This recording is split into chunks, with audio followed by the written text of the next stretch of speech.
In this tutorial we will show you how to set up the security settings for the whole site, so you can reuse them on all of the pages or server actions. Open the Server Connect panel and create a new server action. We call it Login, as we are going to use this server action in the next tutorial, where we will show you how to create a login page. Right-click Steps. We need to add a database connection first, as we are going to retrieve our users from a database table. Set up your database connection, or select it from the menu, if you have already defined one. Then, right-click the database connection step. Open the Security Provider menu, and select Security Provider. You can select the security provider type. There are three options: single, static, and database. The single security provider is the simplest security option. Using it, you just define a single user for your site, so just enter the username and password. This is very useful when your site only has one user, and you don't need a database to store usernames and passwords. The next option is static users list. Database is not required here as well. You define list of users and optional permissions for them.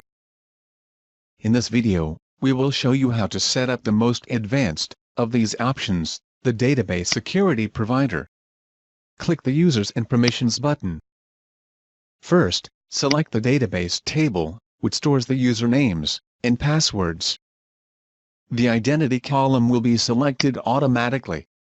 Then, select the username and password database fields.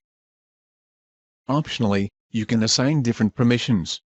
Later you can restrict access to pages or server actions based on these permissions.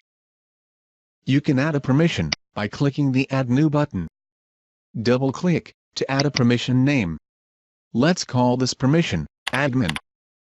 Then, double-click to select the database table, which you will use to check permissions. That is really useful if you have two different database tables, one for logins, and another one which stores just the user IDs, with the permissions assigned to them. And then select the identity column of this database table. Add a condition for this permission. So we define when the permission applies, and for which users. Select a database column to check. We select the equals operator. And then, we enter the value, admin. So, the permission we created will affect all of the users, which roles are set to admin.